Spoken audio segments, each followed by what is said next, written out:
להקליט. Oh, okay. I started the recording. טוב, היינו צריכים להתחיל קודם. מה השעה עכשיו רגע? השעה 6:16.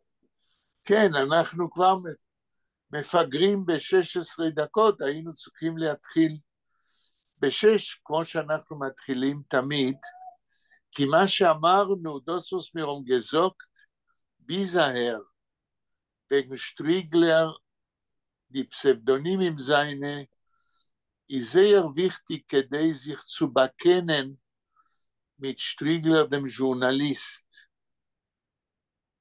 Ich will nicht überhasen, das was wir haben gesagt, aber ich will resümieren und sagen, als Striegler hat geschrieben in der jüdischen Presse mit so einer 10 verschiedene Pseudonymen. Und das ist eine wichtige Erscheinung für Striegler wie ein Journalist. Und bis heute hat man wegen dem noch nicht geschrieben.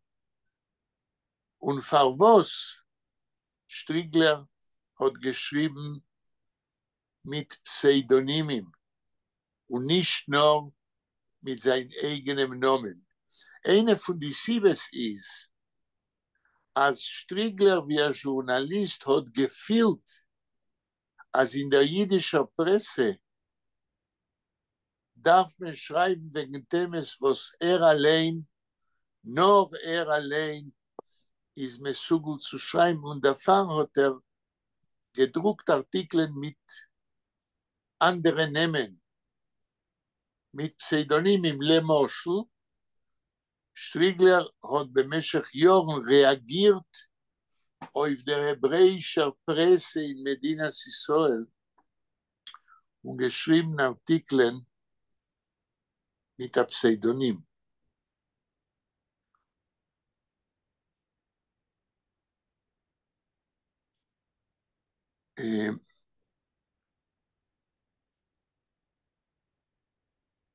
דניאל, האם ידעת על העובדה שמורדכי שטיגלר כתב הרבה מאמרים לא רק בחתימת שמו, אלא גם בחתימה של פסיידונימים שונים? דניאל? לא ידעתי, אבל עשית פעם שיעור על זה, על הנושא הזה של פסדונים, שהיה לגבי אמילת ג'אר, איך קוראים לו? ועוד כן, כמה. לא על שטריגלר, אבל לא על לא, שטריגלר. לא, בסדר, אז יכול להיות שגם דיברת עליו, שלא שמתי לב, אני לא יודע. עכשיו אני מדבר על שטריגלר, ואני רוצה להוסיף לדמות שלו כעיתונאי את העובדה שאם אני לא טועה, הוא כתב המון מאמרים וחתם עם איזה 10 פסיידונימים שונים על נושאים שונים. שטריגלר הרגיש שבעיתונות יידיש, in the Yiddish press, חסרים נושאים שצריך לכתוב עליהם, והוא הרגיש שהוא מסוגל ורוצה לכתוב על נושאים שונים, אבל לא רצה לחתום בשמו, כי הפסיידונימים שהוא חתם תחתם עסקו בנושאים שונים בעיתונות יידיש.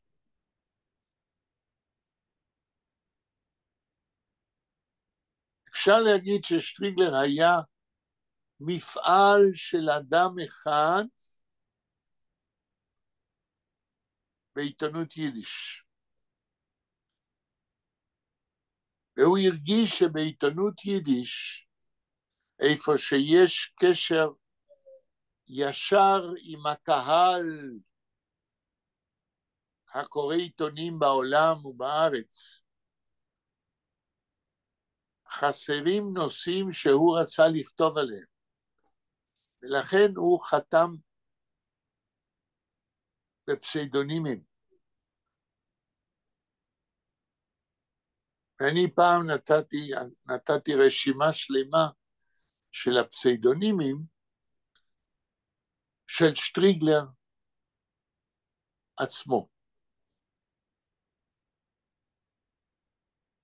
ויגיע היום, ואני חושב, שיהיה צורך להוציא כמה כרכים עם המאמרים של שטריגלר שחתם עם פסיידונימים שונים. כי גם זה חלק מעבודתו של מרדכי שטריגלר כעיתונאי.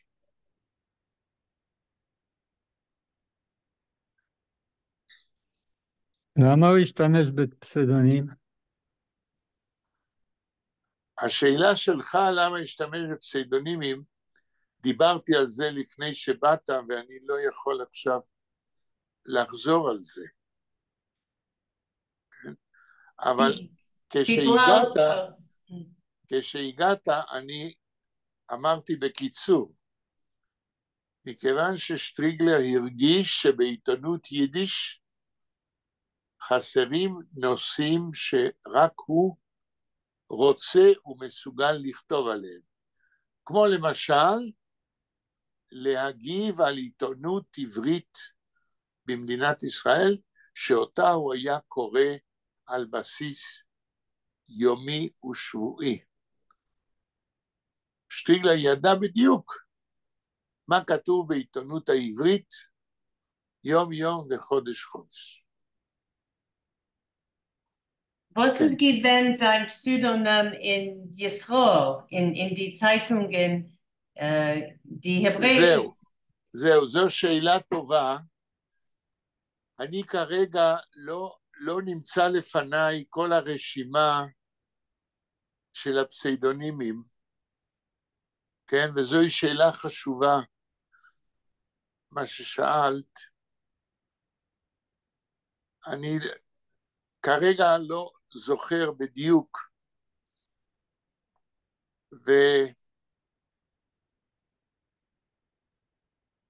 ואני אנסה למצוא את הרשימה, ואז אנחנו נגיד את כל הפסיידונימים שבהם הוא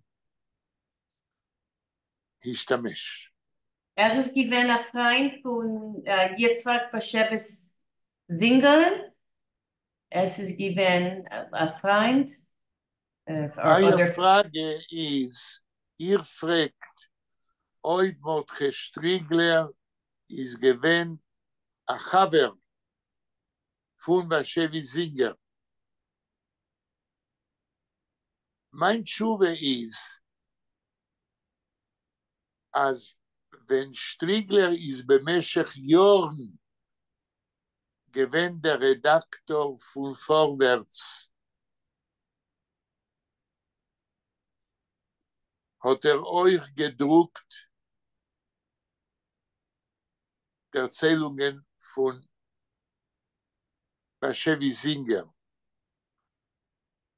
Aber ich wollte nicht gesagt, als Mordechai Strigler ist gewesen ein Chaver von keinem nicht. Mordechai Strigler wie der Redaktor von Vorwärts und wie ein Intellektual im 20. Jahrhundert, wie ein Denker, כאיש מחשבת ישראל,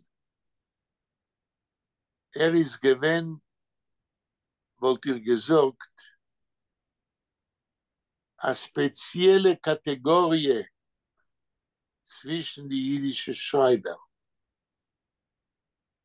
Strigler ist gewesen, eine Position für sich. Wegen Strigler können wir nicht reden, Wir haben von Asa Schreiber und Anders Schreiber. כן?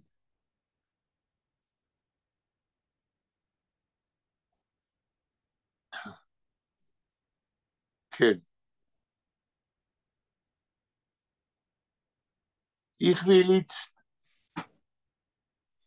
mir sollen proben, lernen ein bisschen dem Artikel, was Amy hat geschickt zu Nechaman, zu Veran. Euch Daniel hat bekommen dem Artikel,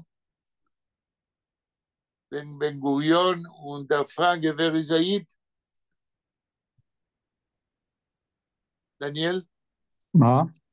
לא שמעתי, סליחה. אני שואל, כן. אם היא שלחה מאמר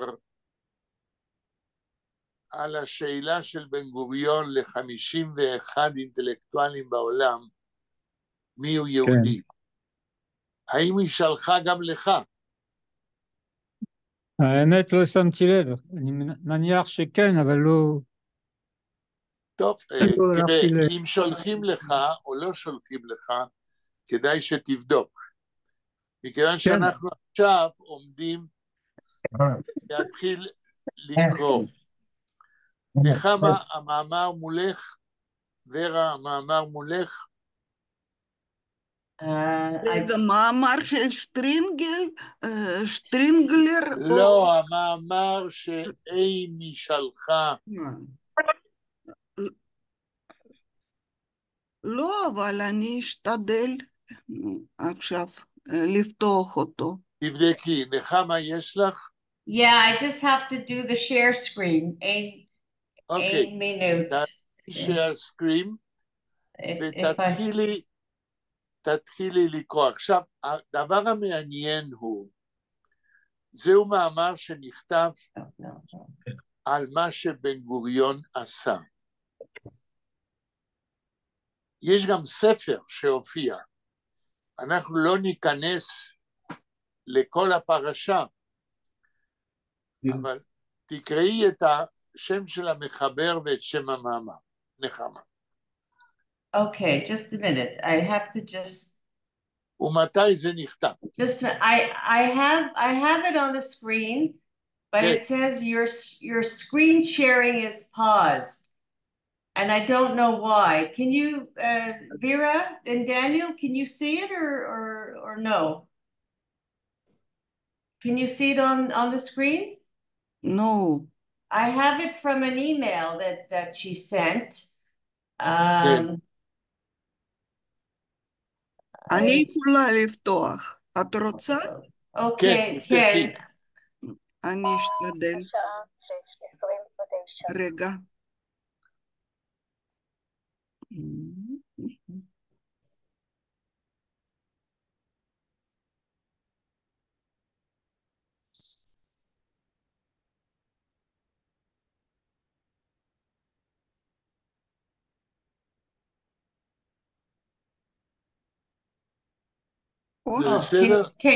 Can you see it now? Yes. I think I did it. Okay. נחמה, תתחיל. Okay, es ist ein Bild mit der Fragezeichen. Yeah. Und statt der Punkt, es ist ein Mogen David mit den Fragezeichen. Was ist der Name von dem Artikel?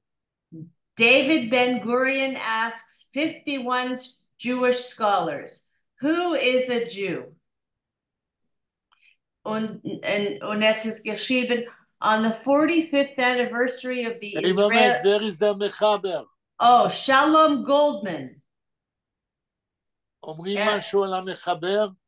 I'll look at the bottom, just a minute. Shalom Goldman is professor of religion at Middlebury College. His most recent book is Starstruck in the Promised Land, How the Arts Shaped American Passions About Israel. נתחיל את המאמר, כן. Okay, just under the title, es ist geschrieben, on the 45th anniversary of the Israeli statement's death, the confounding national problem of identity. Okay. 60 years ago, in 1958, David Ben-Gurion, Israel's prime minister and founding father, sent a letter to 51 leading Jewish intellectuals. In the brief letter, he asked for their opinions on the definition of Jewish identity. While the question, who is a Jew, had occupied Israel's politicians, religious authorities, and general public in one form or another since the nation's founding, Ben-Gurion's request was neither general nor theoretical.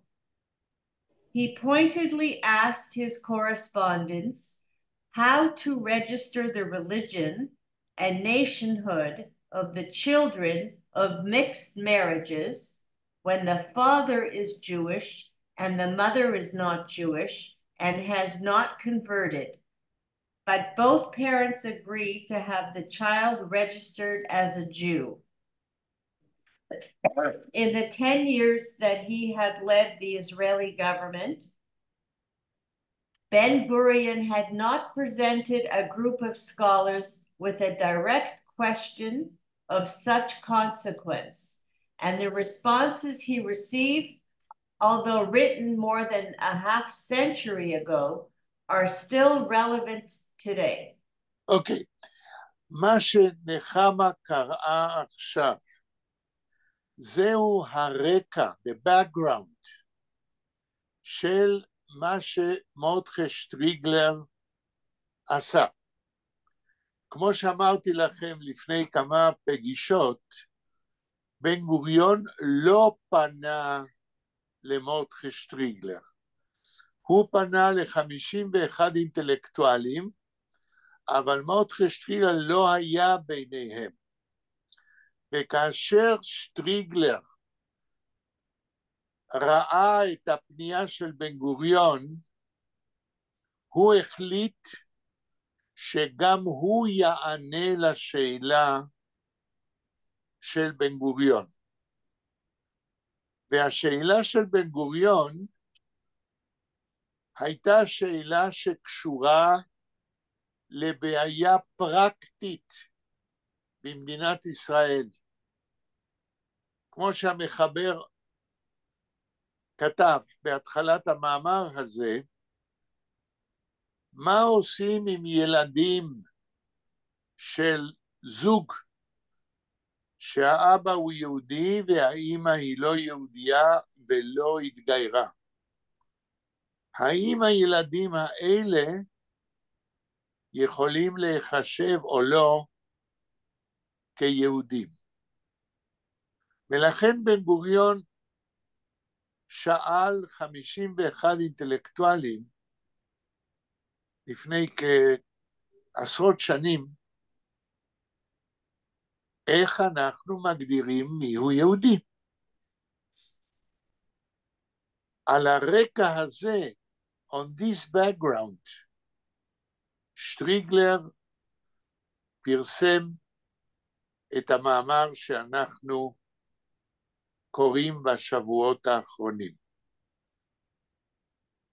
עכשיו גולדמן, המחבר של המאמר שנחמה קוראת, מנסה להסביר את הבאקגראונד. נחמה, המשפט הבא. This is an ayat paragraph. כן. A parliamentary crisis had precipitated Ben-Gurion's unusual letter. The Israeli identity documents of the time recorded both one's religion and one's nationality. In early 1958, the Minister of Interior, Israel Ben Yehuda of the secularist Achdut HaAvodah party, decided that regardless of any other factors, children immigrating to Israel whose parents declared them Jewish would be registered as such by the authorities. Declaration of intent would be the only criterion in determining a child's religion. This automatic recognition of Jewish status would make the child immediately eligible for Israeli citizenship under the law of return. Okay? Like, do you want me to go on to the next paragraph? עכשיו Okay. הוא מסביר את הרקע, את הבקגראונד. תמשיכי. The National Religious Party, or Mafdal, quickly objected. As Orthodox Jews, they recognized as Jewish only the child of a Jewish mother or a convert to Judaism. In their view, the child of a non-Jewish mother should have to apply for naturalization and become an Israeli citizen at a later time. A junior partner in the Israeli coalition government, the National Religious Party threatened to withdraw from the coalition because of their disagreement with this policy and thus bring down the government. Thus, the political urgency of Ben-Gurion's letter. אנחנו רואים שפה יש הסבר מאוד ברור ומאוד לעניין כמו שצריך, מהו הבקגראונד של הפנייה של בן גוריון לאינטלקטואלים. הפסקה הבאה. אז רק שאלה. הוא מה רק אתה שאל, אומר, דניאל? אני רק שואל, הוא שואל רק לאינטלקטואלים או גם לרבנים? מה אתה שואל? אני שואל אם הוא דניאל? שואל רק לאינטלקטואלים, לא שומעים אותך. או גם לרבנים? לא שומעים אותך, דניאל. Daniel, check your microphone or something.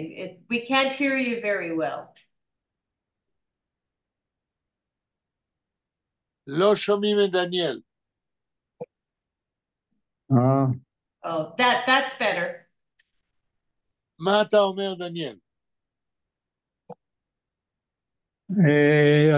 אתה שומע? שומעים? כן, אנחנו שומעים. אוקיי. לא, שאלתי אם בן גוריון שאל רק, כמו שאתה אמרת, לאינטלקטואלים או גם לרבנים? הוא שאל גם רבנים, ועכשיו כשנחמה תקרא הלאה, אנחנו נשמע את מי הוא שאל. נחמה, בבקשה. Es ist wie heutzutage, wie die säkulare Parties kriegen sich mit die religious national party. תמשיכי, נחמה. Okay. Ben-Gurion's intense interest in the question of who is a Jew also had a deep personal aspect. In 1946, his son Amos Ben-Gurion, then serving in the British Army in Europe, married Mary Callow, a young Christian woman from the Isle of Man. זה לא ידעתי, דרך אגב, נורא מעניין. עמוס, הבן של בן גוריון, כנראה היה בבעיה הזאת. תמשיכי. Ich habe gemeint, das ist bewusst in Eretz Yisrael. Also alle wissen. אפשר ist bewusst, aber ich habe nicht gewusst. תמשיכי. Okay. Amos Ben-Gurion was wounded in battle. לא עמוס, עמוס. Amos, I'm sorry, Amos. Ben-Gurion was wounded in battle. Mary Callow was his nurse in the British Army hospital in which he spent several months recovering. Before the wedding, Amos had consulted with his parents. His mother, Paula, objected to her son's marriage to a non-Jew and asked her husband to talk Amos out of it. But after meeting Mary Callow, Ben-Gurion refused to pressure his son. Rather, he arranged for Mary to convert to Judaism in a relatively short time.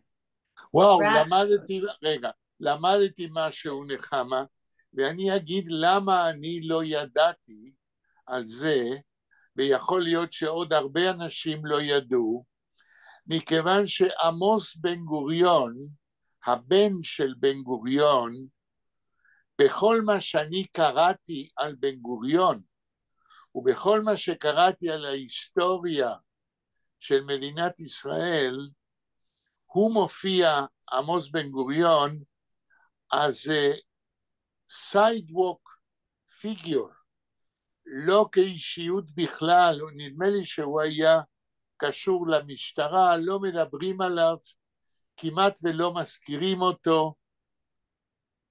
בסיכום, למדתי משהו. תמשיכי.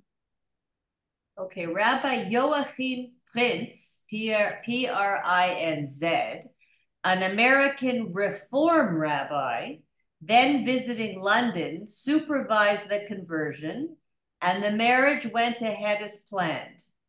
According to Rabbi Prinz's account of his London meeting with Ben Gurion, this is in quotation marks, he began his conversation with me by showing me 10 cables that had arrived from Paula every day, in which he said quite plainly that Amos should not dare come to Palestine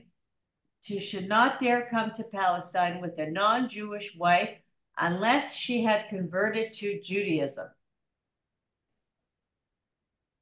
Okay.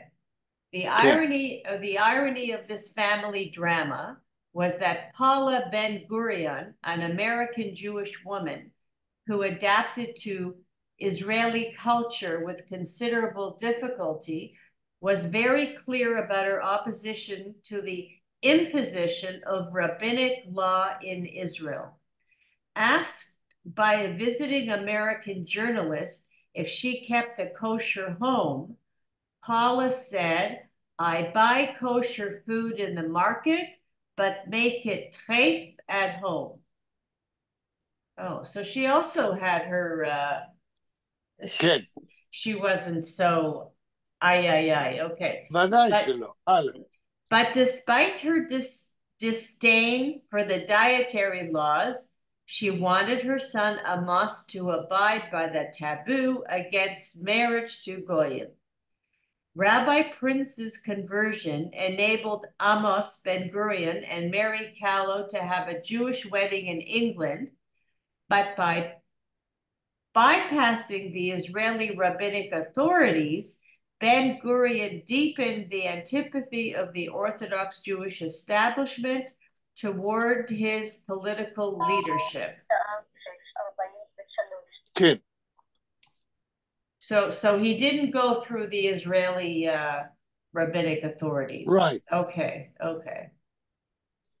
The larger context of Ben Gurion's letter was the Israeli law of return, promulgated in 1950. Written in the wake of the Holocaust, the law was formulated to be as inclusive as possible.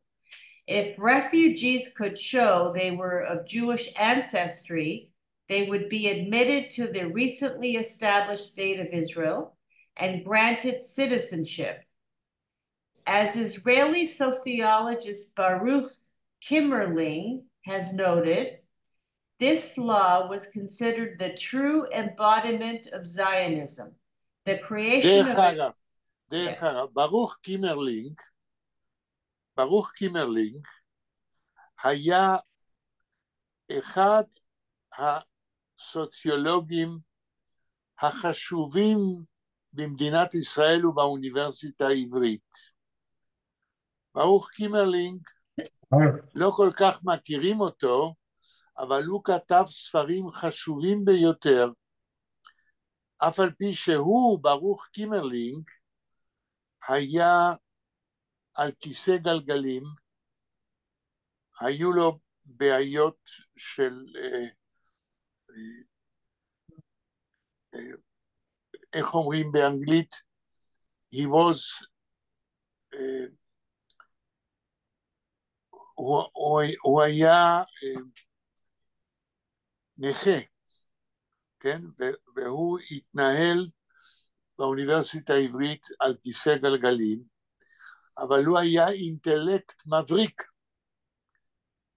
כן, תמשיך. So Baruch Kimberling has noted, and this is about quotation marks, this law was considered the true embodiment of Zionism, the creation of a Jewish nation state that would be a territory of asylum for any Jew in the world, whether persecuted or not. Okay, yet this inclusivity, this broad definition of Jewish, meant that the law was bound to clash with the more restricted meaning of the term as understood by Israel's rabbinic authorities, all of whom were Orthodox Jews.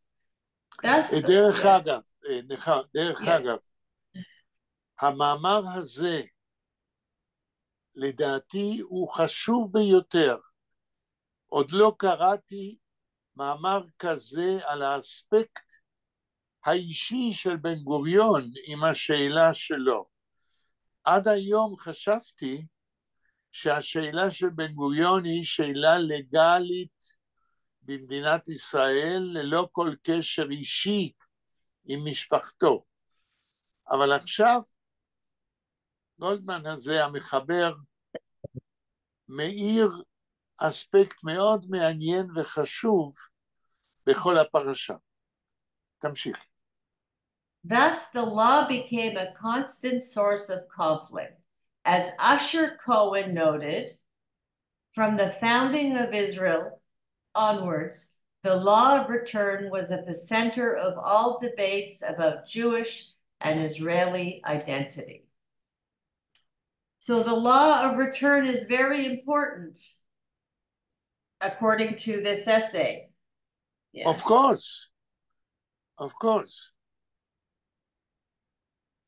Because when you say that there is a law of return, the question is, who is able to return and become a citizen in the state of Israel?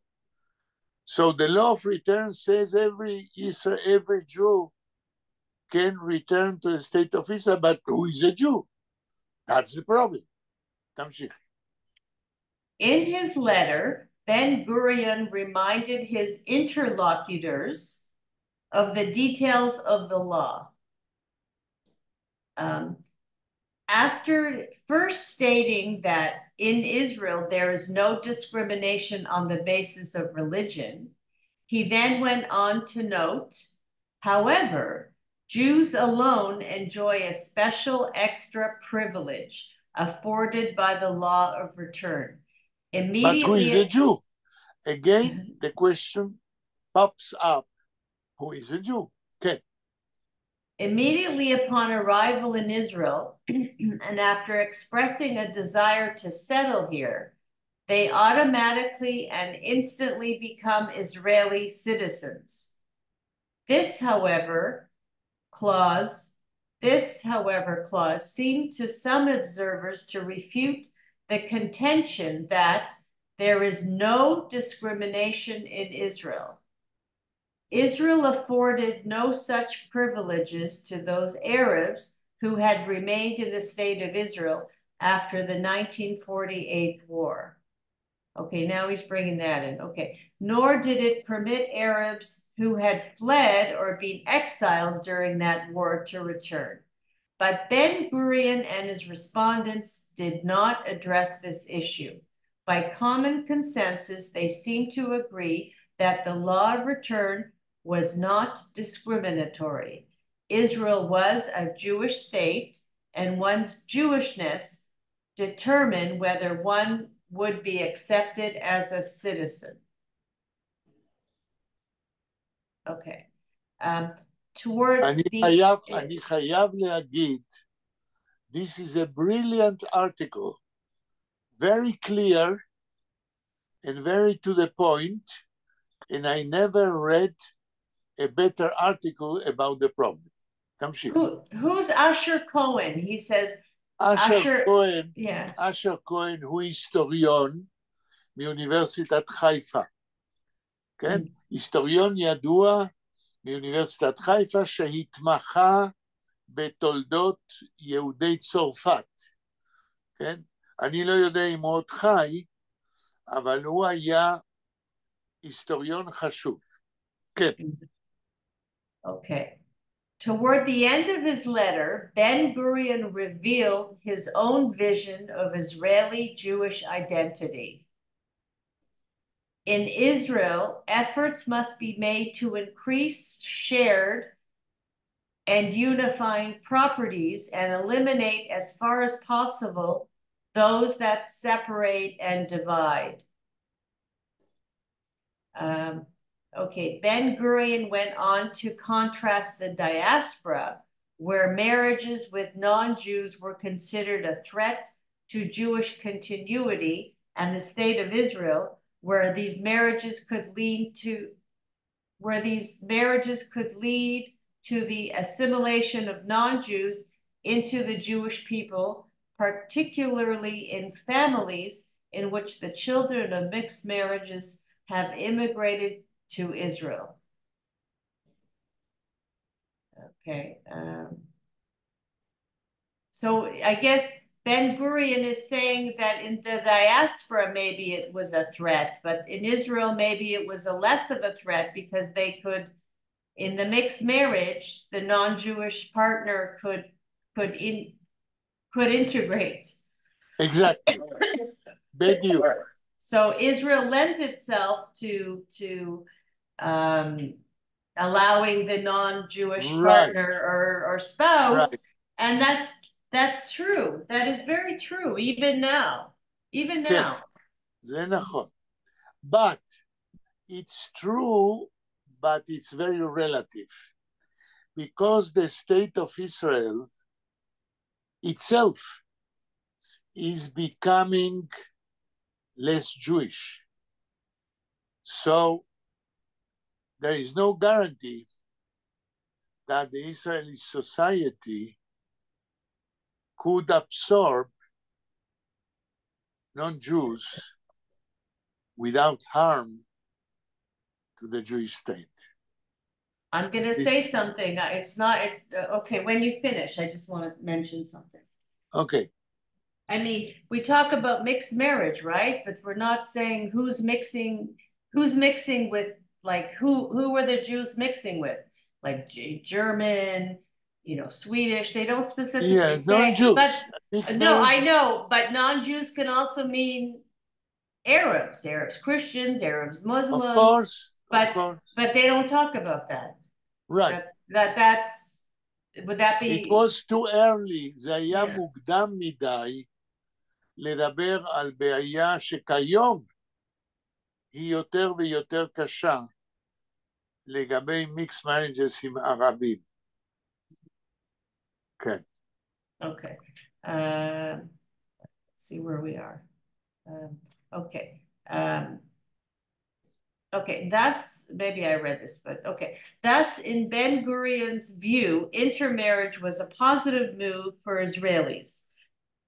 Implicit in Ben-Gurion's argument is the secular Zionist view that the function of Jewish law had been to preserve Jewish national identity in the 2 millennia of exile. Now that the exile had ended and the national home had been reborn, the law was no longer necessary. Thus, the law forbidding marriage between Jews and non-Jews was no longer relevant. In fact, it could be an impediment to Jewish national rebirth. For Ben-Gurion's Orthodox Jewish opponents, however, this view was heresy. Historical circumstances, including the establishment of a Jewish state, could not alter the divine covenant and its expression in rabbinic law. מעניין מאוד, כן. Okay. So who were these 51 intellectuals? To start with, they were all men. A fact that is striking by today's standards of gender equality, particularly as the issue at hand concerned the status of the child's mother. 20 of the scholars lived in Israel, 31 in Europe and the United States. They seem to have been chosen by category. 1/3 were Orthodox rabbis, 1/3 were Jewish scholars affiliated with the more liberal trends in Judaism, and 1/3 were secularists, among them literary and other cultural figures. I guess, do you know, Yechiel, the names of some of them? I wonder if there's a list or who they are. Yes, there is a book with all the names and even the answers, but maybe if we continue reading, maybe their names will appear here too, I hope. Let's go on. Not all 51. Okay. 46 of the 51 answered the letter. Oh, so 5 didn't answer the letter. The majority of the responses to Ben-Gurion were brief and to the point. The 2 most extensive and detailed letters were from Chaim Cohn, C-O-H-N. Chaim Cohen, he was in the High Court. Ken Hala. Okay, just a minute. I'm just writing his name on a piece of paper. The legal advisor to Ben-Gurion's government, and Shlomo Goren. The chief rabbi. Military chaplain and later chief rabbi of the Israel Defense Forces, IDF, and chief Ashkenazi rabbi of Israel. Was he the first? No, he wasn't the first Ashkenazi rabbi of Israel, was he? No. No, okay. Ben-Gurion's decision to seek responses from scholars who lived outside of Israel presented the question of Jewish identity as one of general Jewish interest, not solely an Israeli concern. Ben-Gurion read these varied and fascinating letters, but in the end, these scholars' learned formulations had little effect on public policy. The Israeli government found a political solution to the 1958 parliamentary crisis that involved the realignment of the parties in the ruling coalition without addressing the core question of who is a Jew. So what? So Makara? I didn't understand. אם אני מבין מה שהוא אומר, שלא היה לזה אפקט פרקטי לתשובות האלה. התשובות נשארו בתחום התיאורטי, כן. It says the Israeli government found a political solution to the 1958 parliamentary crisis. What was the crisis in 1958? הקרייסט היה שלא ידעו להגדיר מיהו יהודי, כן. No, it says... תקראי הלאה, אז הוא יסביר קצת. The responses to Ben-Gurion's letter were first published in New York in 1965. Excuse me. Under the editorship of Professor Sidney Honig. Sidney מה? Honig, H-O-E-N-I-G, of Yeshiva University.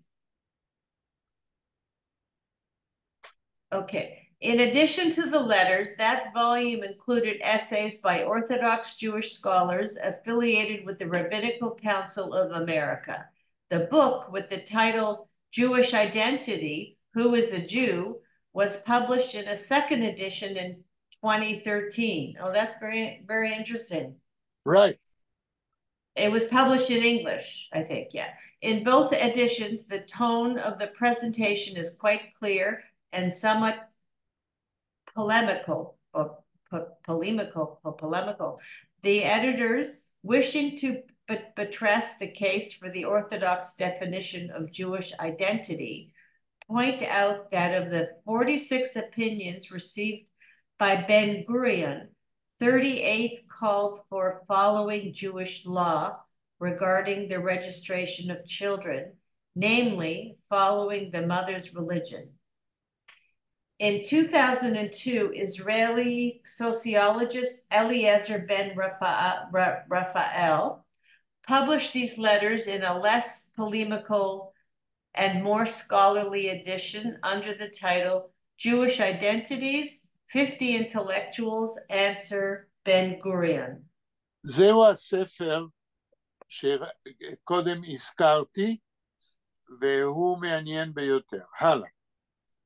Okay, I'm just writing his name down. I'm sorry. Okay. The wide variety of opinions that we find in these letters demonstrates the difficulty, or might we say futility, of attempting to define the term Jew. As one might expect... זה מאוד מעניין. המילה futility, yeah, futility, yeah. futility.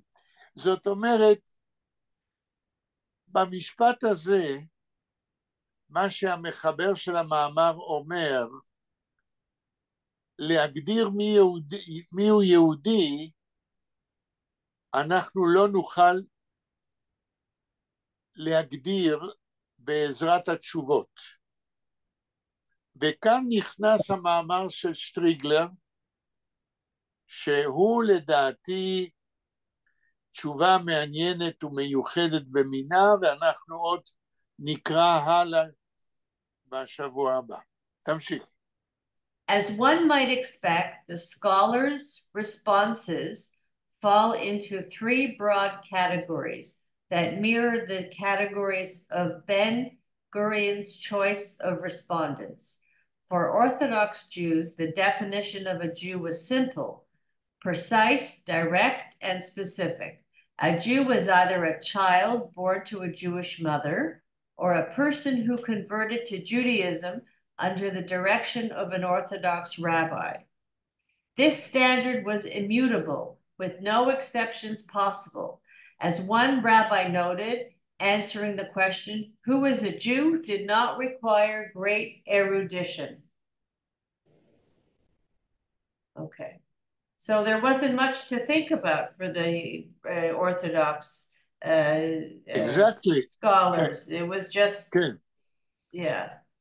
The eminent Talmudists... אבל, נחמה, כשאת אומרת שלא היה הרבה מה לחשוב ושזה הכל ברור ופשוט, זה נכון from a formal point of view.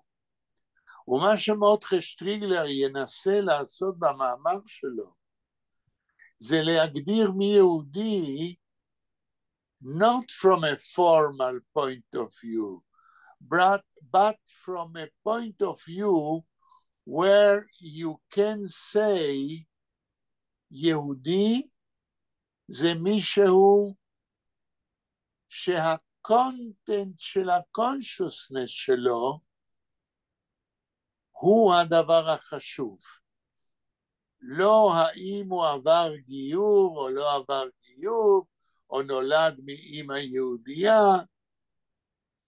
ההבדל בין מה ששטריגלר, ואנחנו נראה את זה במאמר בסוף, עושה, שטריגלר מנסה להגדיר מי יהודי לא מבחינה פורמלית, אלא מבחינה מהותית. מה עושה אדם להיות יהודי from the content of his soul, from the content of his consciousness. ובעניין הזה, התשובות של העונים לבן גוריון, הם לא עסקו בזה. תמשיכי נחמה. But is that not very subjective? מה לא הבנתי את השאלה שלך.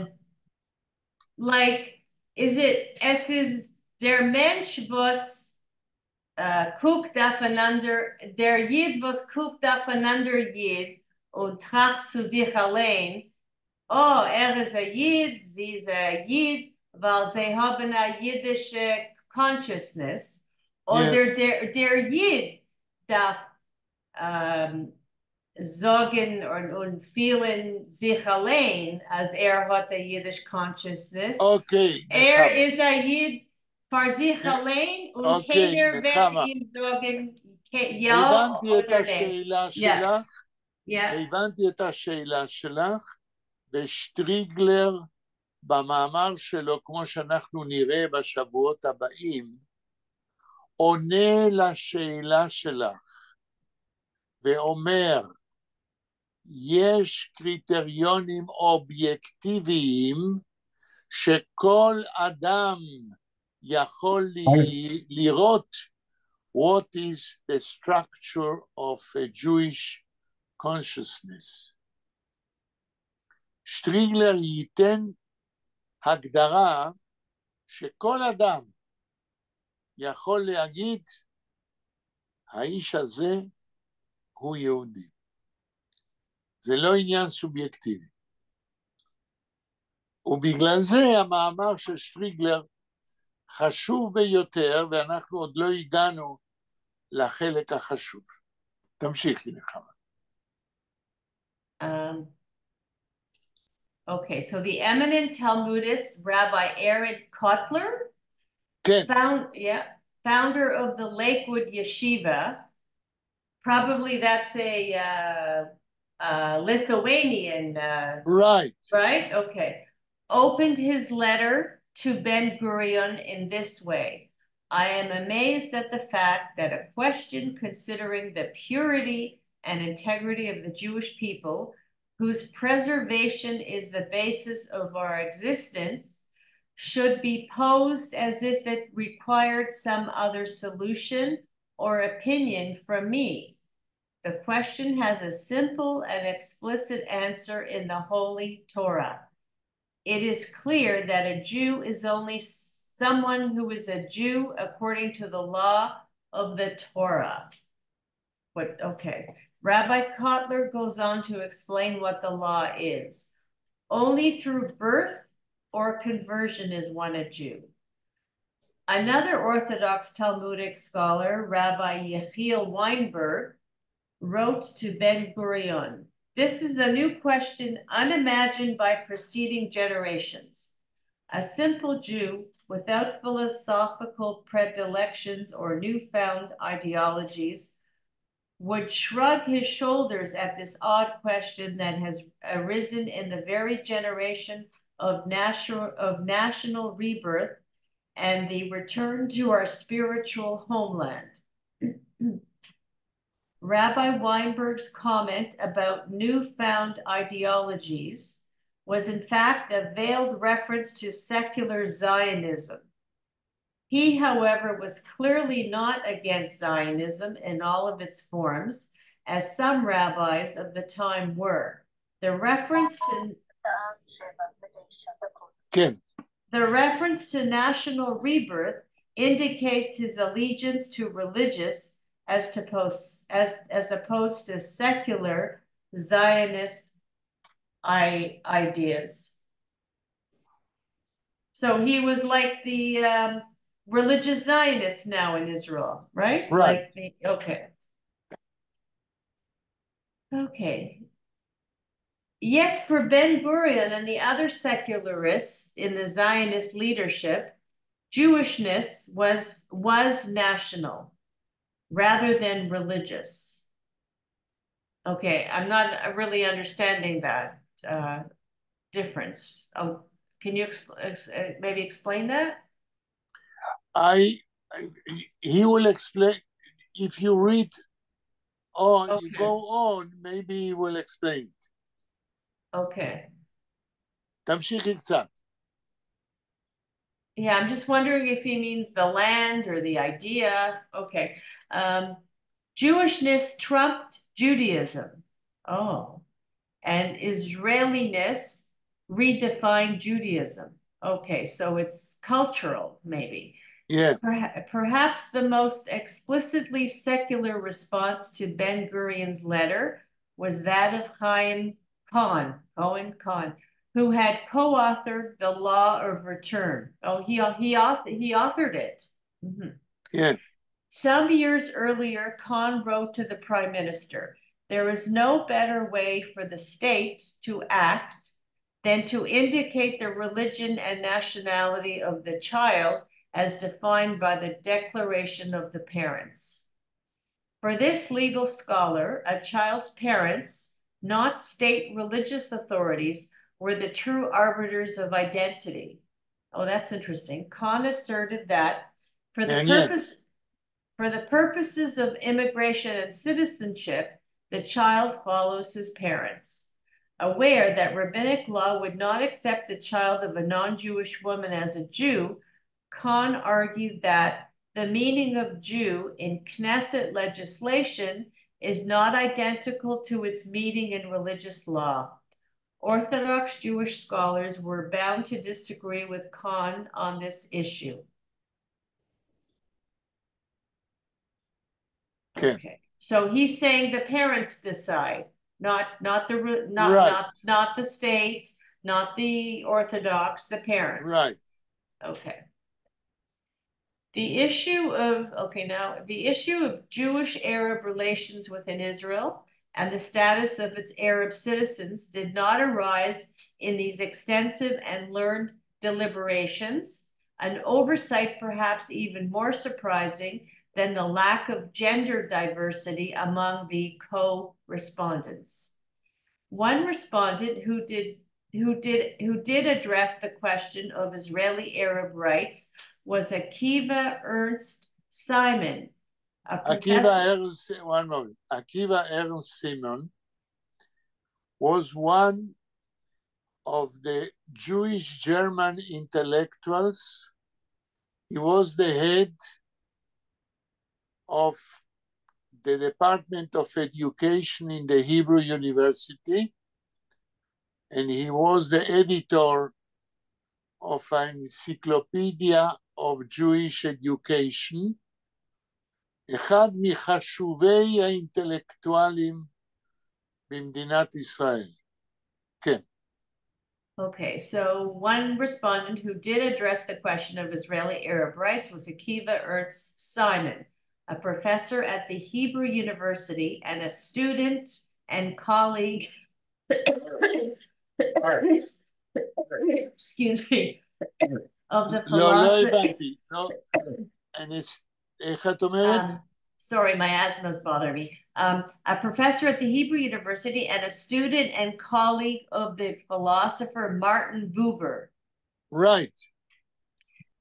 Ben-Gurion's contention that every Israeli citizen must be identified by both religion and nationality struck Simon as injurious to democratic life in Israel.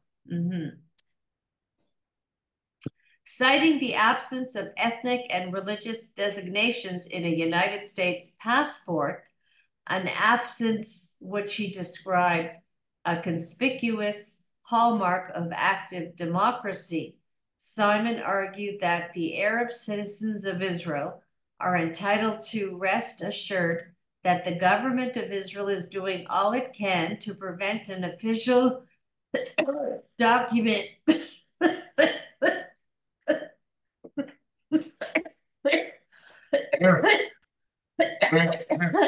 I'm sorry.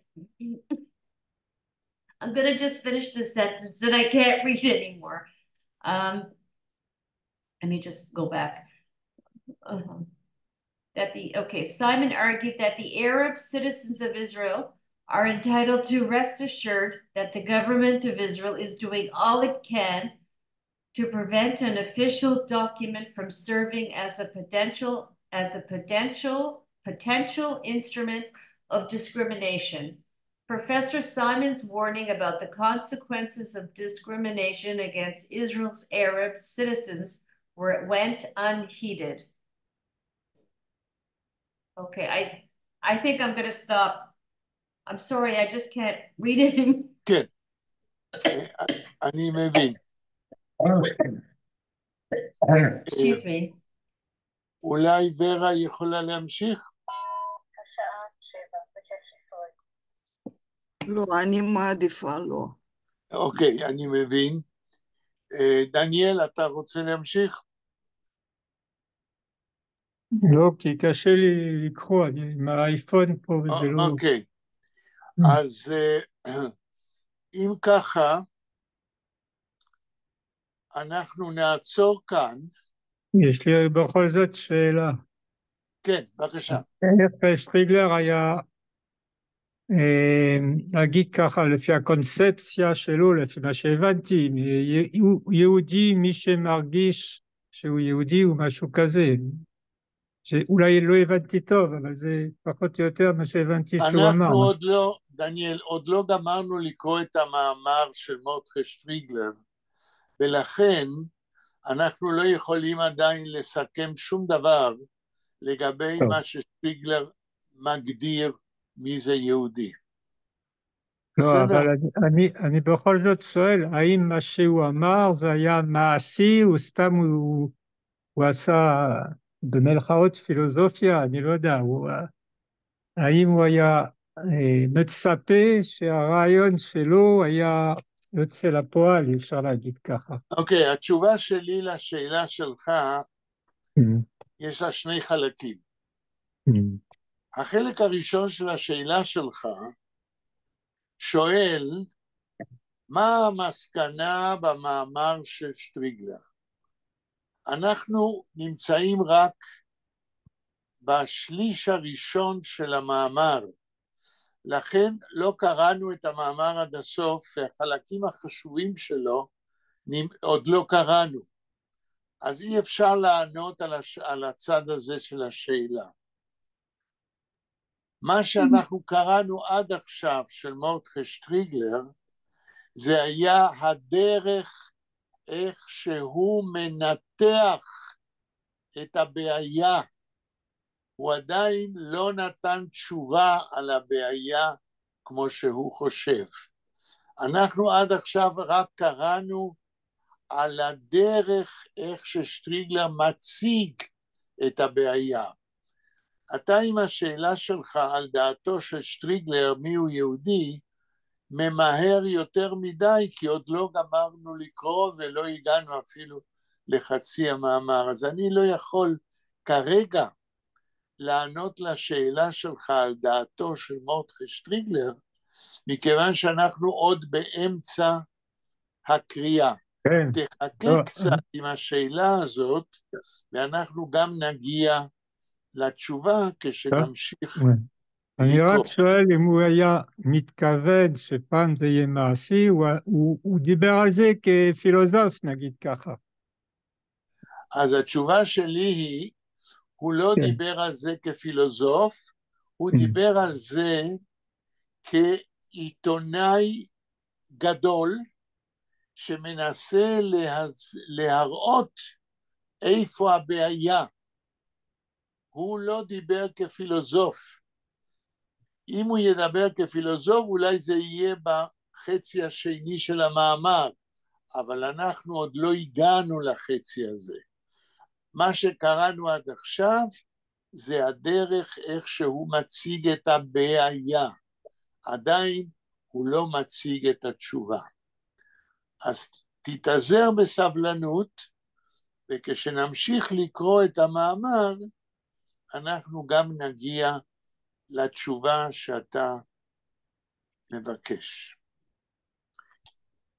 עכשיו, מכיוון שנשארנו בלי קוראים, השעה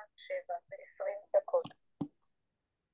אימי מרגישה לא טוב ולא באה היום, אני מעדיף שאנחנו נעצור כאן, וביום שני אנחנו נמשיך בקריאת המאמר המצוין הזה, כן, של גולדמן, על השאלות של בן גוריון והתשובות שהוא קיבל. Ich hab gelernt, das Sach von dem Artikel. Ich hab נכון. gelernt, ich hab nicht gewusst, was die, you know, like, und heutzutage in Israel, es ist dieselbe Probleme, like, mit die gemischte Chassanes, ja, und die Rabbonim hat a grobe Finger auf die Chassanes in Israel. כן. It's not second, yeah. Dieselbe Probleme, aber der Matzev ist ärger, mehr problematisch. Und wir haben alle gelernt von dem Artikel und ich danke Emin, was sie hat ihm gefunden.